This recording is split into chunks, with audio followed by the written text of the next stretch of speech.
Oh my God! Nakita nyo ba yung news? Guys, I think nakita nyo na yung mga pictures, videos. It is everywhere on the internet right now. The iPhone 14 is trending on the internet today. I gotta say, sobra ang hype ng iPhone 14 ngayon compared sa iPhone 13, 12, 11. Pero syempre baka medyo blurry pa yung details sa inyo. Ito na yon. I will cover the iPhone 14, 14 Pro, Pro Max today para malaman nyo what the commotion is all about. But guys, what you're about to witness is not only the best iPhone released in the world. This is the best smartphone ever released to date. Oh my God, hindi ko alam ano gagawin ni Samsung dito, ni Oppo, ni Vivo, OnePlus. Kahit si Pixel, kinakabahan na siguro sa iPhone 14 Pro Max. Unang-una yung display pa lang guys, ibang-iba na itsura. Hindi na siya notch design katulad ng mga iPhone 13, 12, 11. It's been such a long time since may total redesign sa display ng iPhone. Since iPhone X pa guys. And get this, for the first time ever, an iPhone is getting a 48MP camera. 4 times the detail ang kaya niyang i-capture with the camera. And Apple is promising double the performance in low light daw. All I can say is, ang tindi. Yeah, boy. Ang tindi na ng presyo. Mamaya malalaman nyo.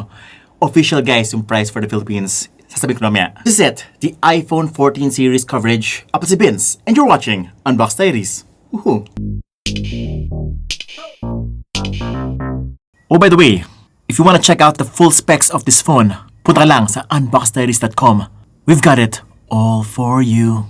Wait, hindi pa ito yung iPhone 14 guys. Ito yung iPhone 13 Pro Max. As you can see, I've been using this for about a year now. And by far, this is the best phone for me. Mahal na mahal ko po si iPhone guys. Iba talaga nabibigyan ng iPhone sa'yo. Not only security, but also performance, camera, talagang pulidong-pulido eh. Pero may yan. Ng iPhone 14 muna tayo. Again, Apple has released 4 iPhones this year. Kaya lang tinanggal na niya si mini version.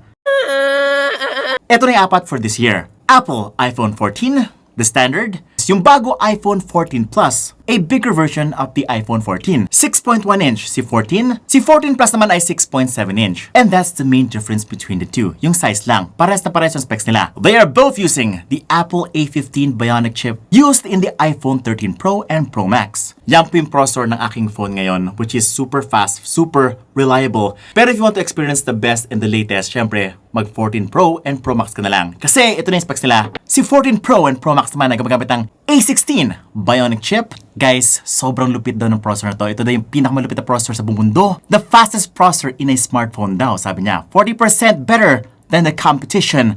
Actually, sa sobrang lupit niya, sobrang na-excite yung host. Pumiyok pa. The new 6-core CPU of A16 6 nanometer.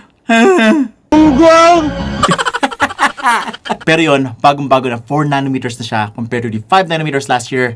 Ito ay 16 billion transistors. This is pretty much their CPU, GPU, and even their image processor. Oo nga pala, in terms of size, parehas na parehas pa rin yung size ng Pro and Pro Max. 6.1 for the Pro version and 6.7 naman sa Pro Max. Parehas both yung kanyang processor and camera specs ni Pro and Pro Max. State-of-the-art Apple sensors.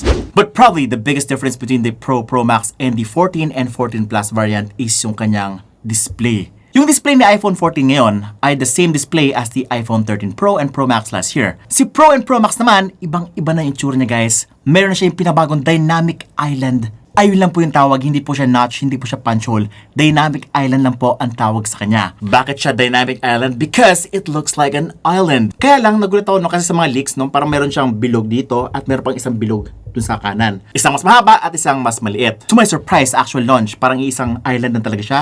Pahaba, oblong, ganoon na siya guys. And the reason why they call this Dynamic Island is because nagbabago yung kanyang shape, no? When nakaka-receive ka ng mga notification, ng mga alerts, ng mga events, nagbabago yung kanyang shape depending sa content na lalabas doon sa particular island na yun. It could be small, it could be the same size as the island, but it could even stretch out, widen out as much as 4-5 times its size. This is actually pretty super magical, no? Kasi nag-a-adjust talaga yung kanyang shape depending dun sa text or message or notification na lumalabas dun sa kanyang Dynamic Island. Hindi lang siya stationary na ganun lang lagi.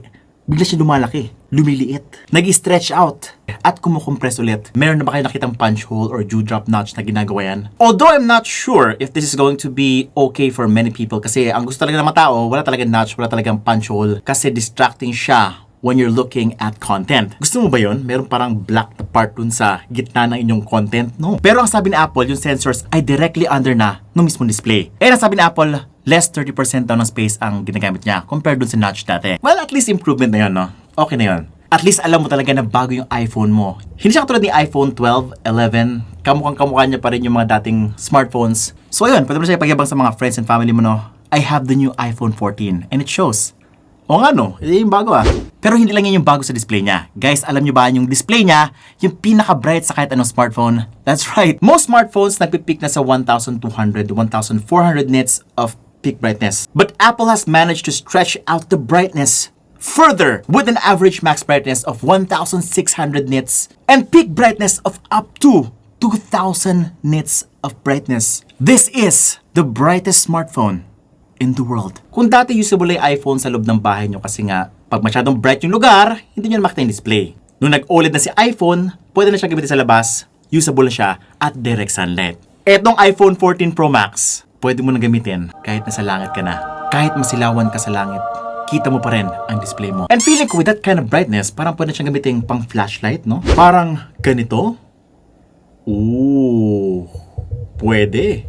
Now before I proceed, si iPhone 14 and 14 Plus pala ay pretty much the iPhone 13 Pro and Pro Max last year with some minor software upgrades. Pati nga yung malaking battery ni Pro and Pro Max ay nasa iPhone 14 na and 14 Plus. So technically, 13 Pro and Pro Max lang ata yung 14 and 14 Plus. Rebranded?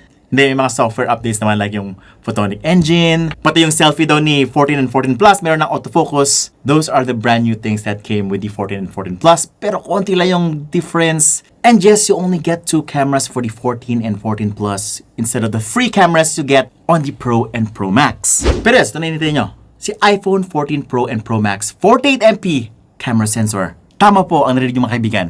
48MP. Ang sabi ni Apple, 4 times more detail daw ang pwede niyang makapture. In-explain niya yung mga quad pixel. Meron pa siya mga array na pinakita na feeling ko parang pixel binning lang yung dating. Now, to set things straight, no, hindi po bago ang 48MP. Matagal na po yan. Nag-start po yan sa Redmi Note 7 noong 2019. 48MP is old news. Pero bakit ang daming nababaliw dito sa 48MP ni iPhone 14? Parang hindi naman fair sa ibang Android phones. Ganito kasi nangyari no. During the 48MP era, no, hindi kasi naging maganda yung image quality ng mga 48MP phones.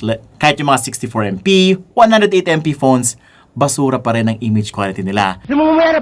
Basically, even your entry-level phone could be 64MP and the image quality is garbage. Ang nangyari kasi, pinush ng mga brands, even sa mga entry-level, yung mga 48, 64, 108MP, sobrang bumaba tuloy ang value ng isang MP phone. To the point na wala nang kwenta kapag kasanabi mong 108MP, 200MP, marketing na lang talaga siya.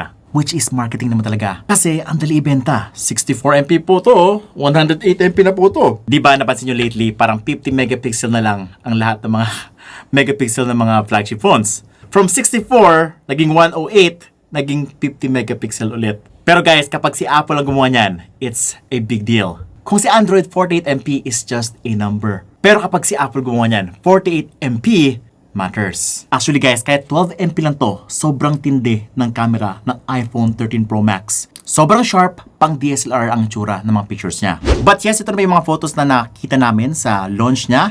Ito yung pinakita ni Apple mismo. No? Of course, syempre may studio sila to do these pictures. That's why it's so beautiful, so intense. Grabe ang quality dito. Hindi ko lang sure kung kinuha to sa iPhone 14 Pro Max or sa isang DSLR. I'm not really sure kasi this is their marketing material. But of course, if I get my hands on the phone, i-compare ko siya sa iPhone 13 Pro Max. Kaya mag-subscribe ka na ngayon, hit the bell icon para hindi mo miss yung review niyon. And of course, sabihin ko na sa inyo yung full specs nung kanyang cameras. 48MP main sensor with the second generation sensor shift, 100% focused pixels. And get this, the sensor is 65% larger than the iPhone 13 Pro Max main sensor. Not only is the sensor larger, but also yung kanyang software kino-complement yung kanyang sensor, no? Meron sila yung bagong photonic engine na tinatawag nilang state-of-the-art computational photography. They are promising 2 times better low-light performance sa kanyang main camera, 3 times better low-light performance sa kanyang ultra-wide angle lens, and 2 times sa telephoto lens. Now, speaking of the ultra-wide and telephoto lens, bagong-bago na po ang ultra-wide angle lens ni iPhone 14 Pro Max. This is a totally new sensor, much sharper than the iPhone 13 Pro Max. Ang sabi ni Apple, you will get much better, sharper looking macro photos here. As you can see, ito yung tipaklong na to ay kinuha daw ng iPhone 14 Pro Max.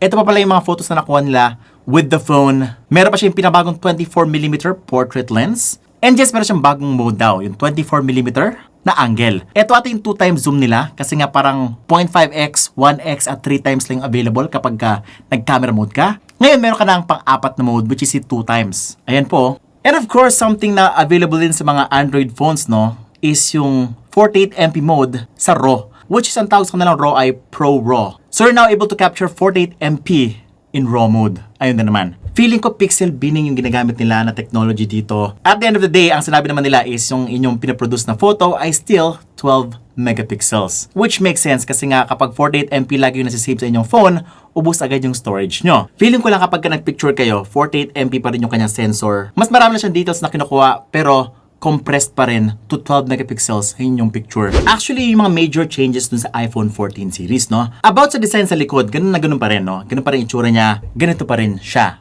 Kaya lang, iba na po yung colors na available sa kanya. Ito na po yung available colors ni iPhone 14 series. Merong gold, merong silver, meron yung bagong space black, and yung deep purple. Yan po ay para sa iPhone 14 Pro and 14 Pro Max. Si 14 naman at si 14 Plus ay merong 5 colors. Midnight, Starlight, and Product Red. Ngayon, how much is the iPhone 14 series? Starting with the iPhone 14 and 14 Plus. Ito na po yung pinakamurang iPhone 14 na pwede nyo bilhin. 128GB, 56,990 pesos.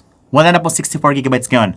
128 na po ang pinakamaliit. Yung 256 gigs niya, 63,990 pesos only. Meron pa siyang 512, 75,990 pesos. iPhone 14 Plus naman, 63,990, 128GB, 70,990, 256 gigs yan, and 82,990, 512 gigs of internal storage. But if you want the best iPhones, ito na siya. iPhone 14 Pro and Pro Max, Pro muna. Ang pinakamurang Pro version ay 128 gigs, 70,990, 256, 77,990, 512 gigs, 89,990, at meron pa siyang 1TB. Umaabot na siya ng tumataginting na 102,990. And if you want the best of the best, the bigger iPhone 13 Pro, ang pinakamurang Pro Max version ay 77,990. For the 128, 256 naman ay 84,990. 512 ay 96,990. At yung kanyang 1TB ay 109,990. Ayan po ang mga prices niya. So, meron pa ba kayong kidney dyan para ibenta? Baka nabenta nyo na lahat. Baka kailangan mo na sugar daddy. Or baka kailangan mo na sugar mommy. Ba, matindi pala racket niya, no? But in any case, this is the best smartphone you can buy right now.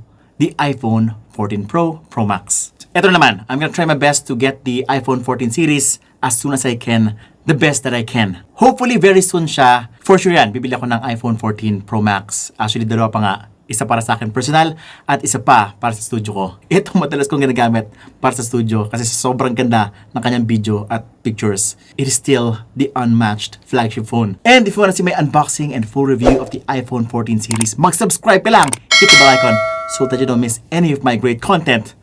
It's Vince and you're watching Unbox Diaries. Ooh.